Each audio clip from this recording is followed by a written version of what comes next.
안녕하세요. 서현회계법인 박희주회계사입니다. 오늘은 그간 연구개발비 사용 및 관리에 대하여 수행기관에서 자주 문의하시는 사항과 자주 발생하는 불인정 사례를 말씀드리고자 합니다. 자주 문의하시는 사항부터 보겠습니다. 공통사항 관련으로 1번, 수행기관에서 연차 사용내역 보고서를 언제까지 제출해야 하는지 문의가 있으신데요.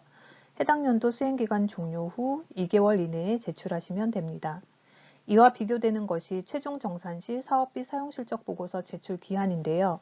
협약기간 종료일로부터 3개월 이내에 제출하시면 됩니다.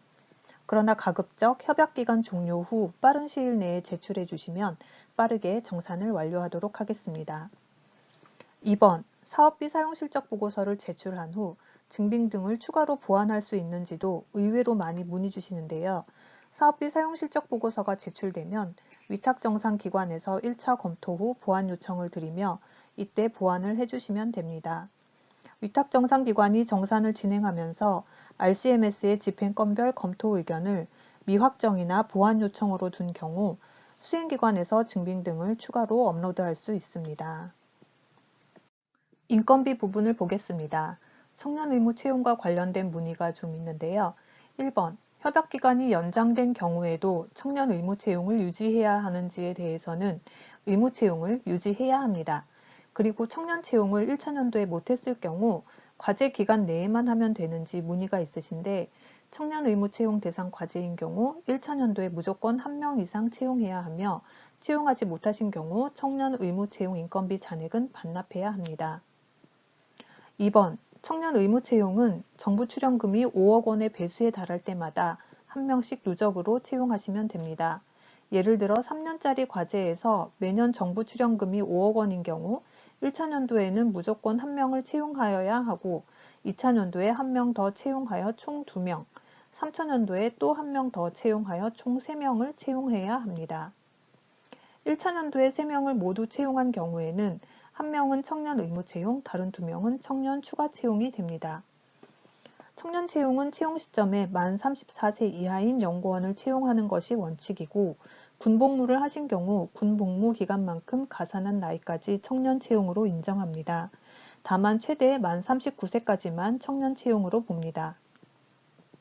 예를 들어 채용 시점에 만 35세이신 분이 18개월 군 복무를 하신 경우 만 34세에 군 복무기간 18개월을 더하면 만 35세 6개월 이내가 되므로 청년 채용으로 볼 수 있습니다. 이분이 채용 시점에 만 37세라고 하면 이 경우에는 청년 채용으로 볼 수 없습니다. 3번 인건비 계상률입니다. 인건비 계상률은 월 단위로 10% 이상을 유지해야 합니다. 이를 지키지 않은 참여연구자의 인건비는 전액 회수됩니다. 다만 비영리기관의 연구자의 급여 총액 증가로 인해서 10%를 준수할 수 없게 된 현물인건비와 학생인건비 통합관리기관의 학생인건비는 회수하지 않습니다. 인건비 계상률은 정부 출연기관, 전문생산기술연구소의 경우 해당 연도의 연평균으로 적용하고 그 외 기관과 학생연구자의 경우에는 월 단위로 적용합니다. 다만 키아트와 애기평은 RCMS에 조회되는 참여연구원 현황으로는 인건비 계상률 판단이 어려운데요. 이 기관들의 과제를 수행하시는 경우 RCMS에 조회되는 인건비 계상률이 연간 평균치, 즉 해당 연도 수행기간 동안의 평균 인건비 계상률로 나타나기 때문입니다. 혁신법에서는 월 단위로 인건비 계상률을 적용하도록 하고 있어서 서로 상충되죠. 이에 수행기관에서는 인건비 집행 시 월 단위 인건비 계상률 자료를 함께 제출하고 해당 인건비 계상률의 평균이 RCMS의 인건비 계상률과 동일한지 비교할 수 있도록 해주시기 바랍니다. 4번입니다. 인력 양성 사업의 행정지원 인력 인건비와 연구수당에 대하여 말씀드리겠습니다.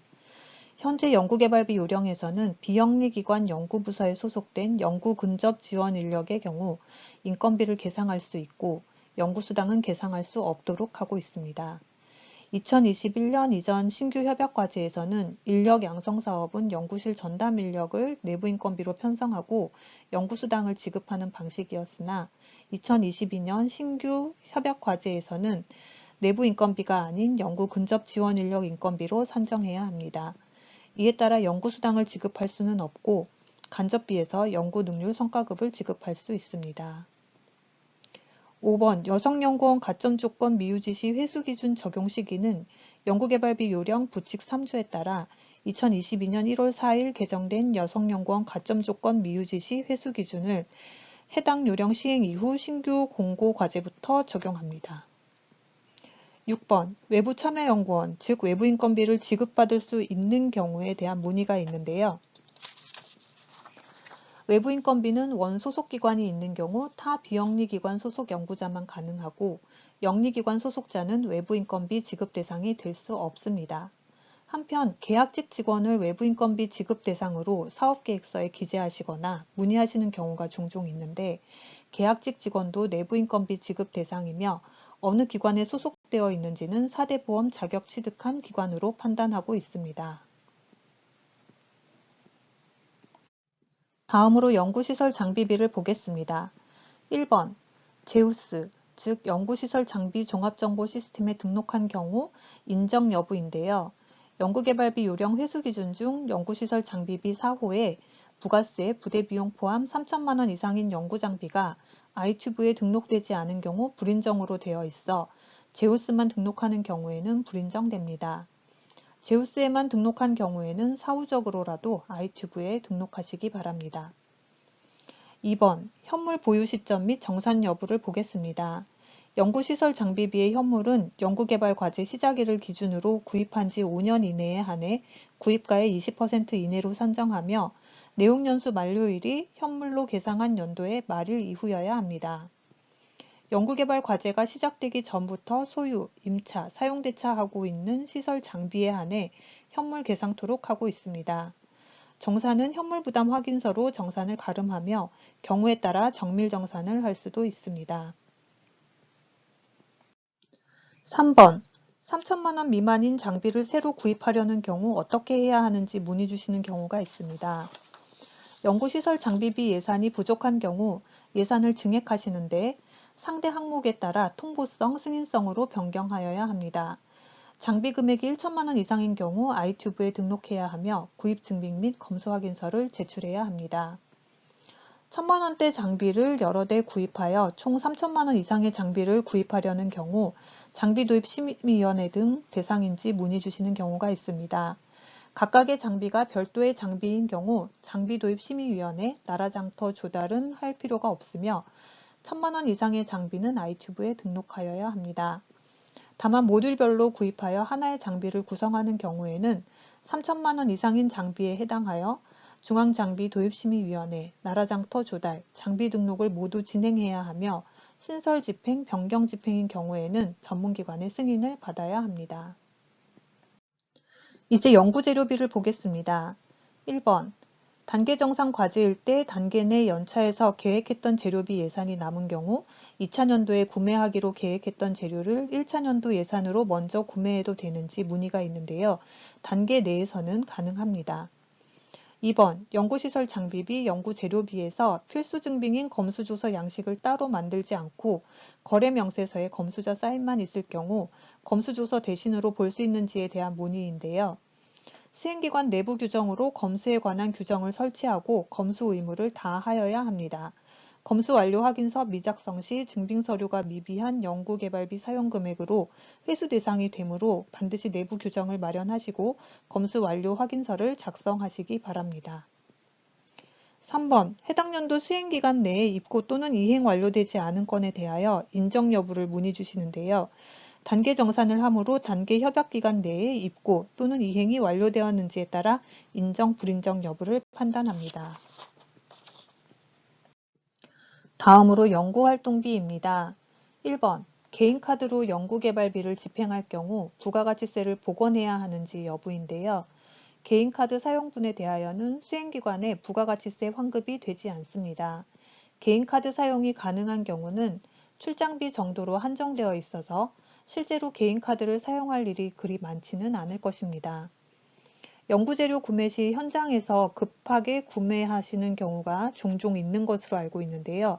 이런 경우에는 계좌이체를 하시고 현금 영수증을 수령하도록 합니다.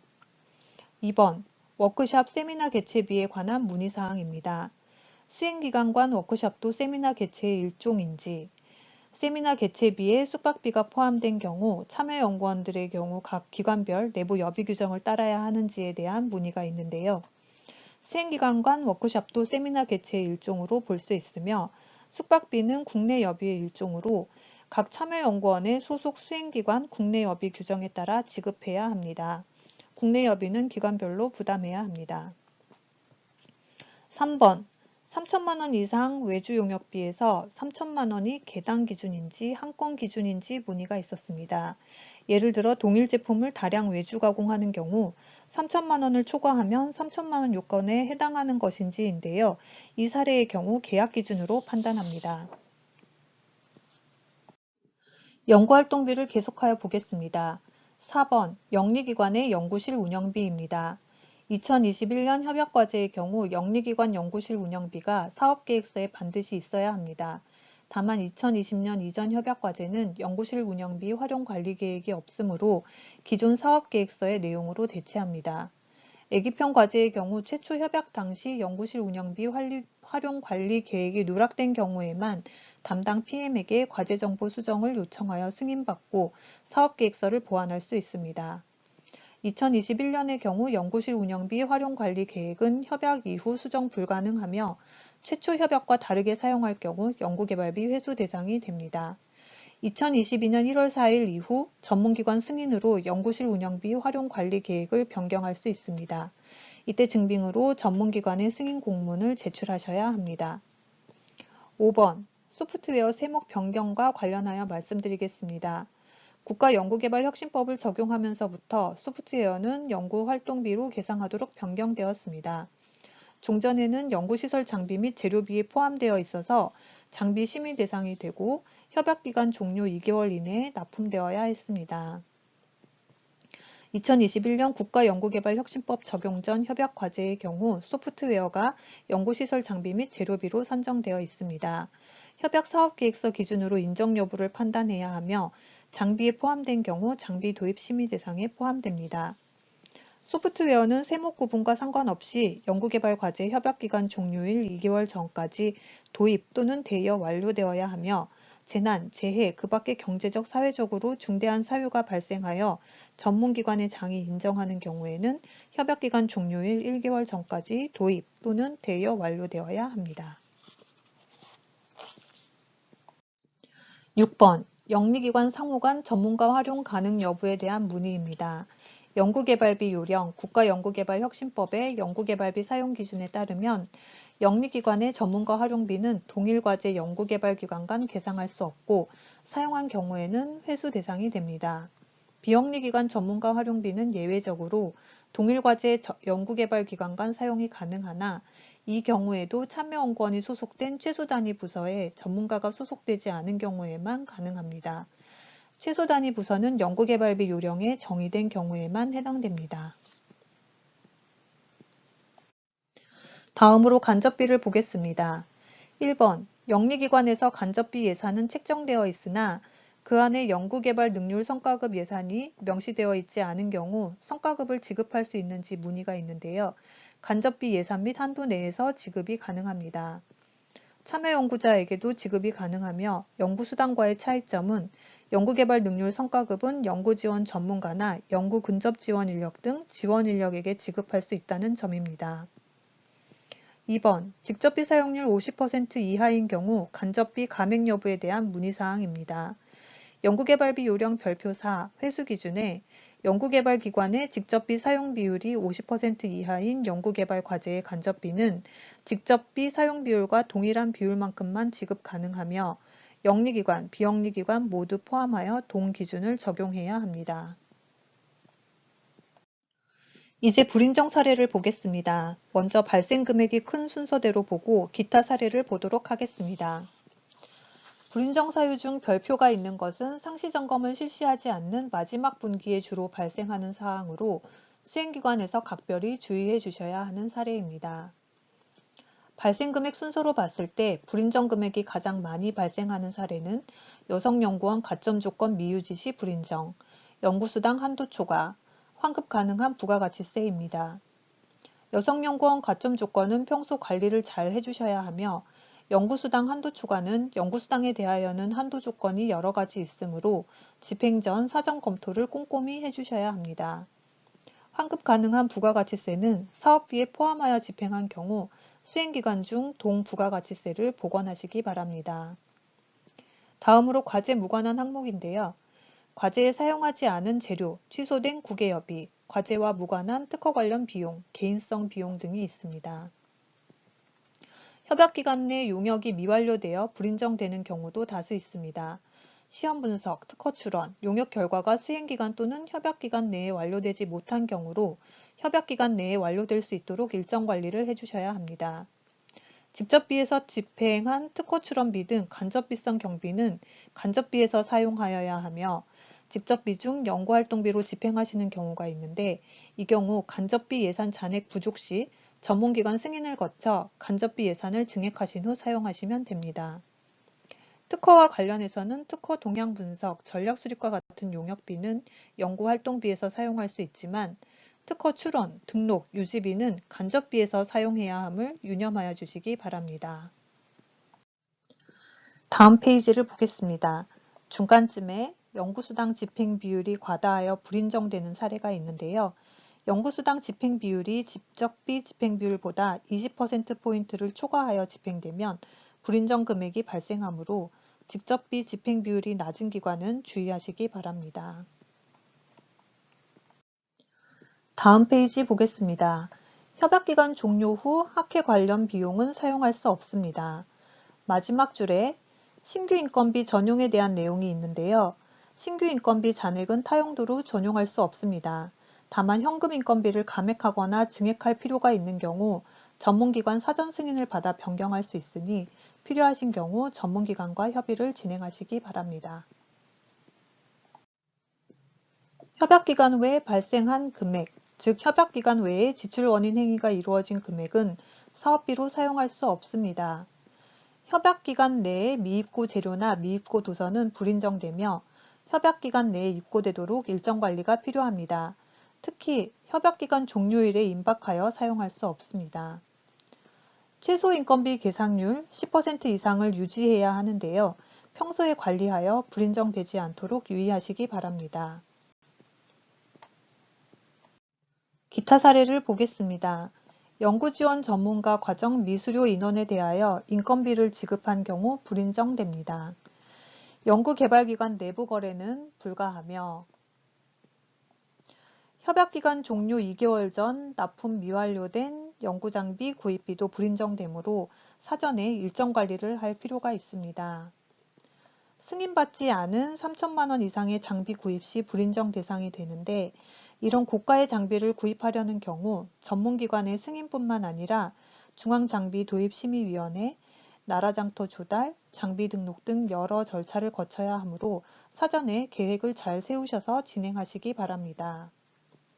다음으로 인건비, 연구수당 지급 이전의 날에 RCMS에서 인출한 경우 불인정 대상이 되므로 반드시 급여 지급일, 연구수당 지급일에 맞추어 RCMS에 등록, 인출하시기 바랍니다.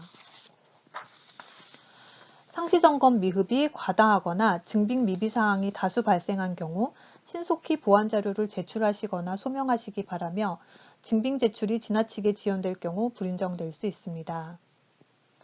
마지막 사례를 보겠습니다.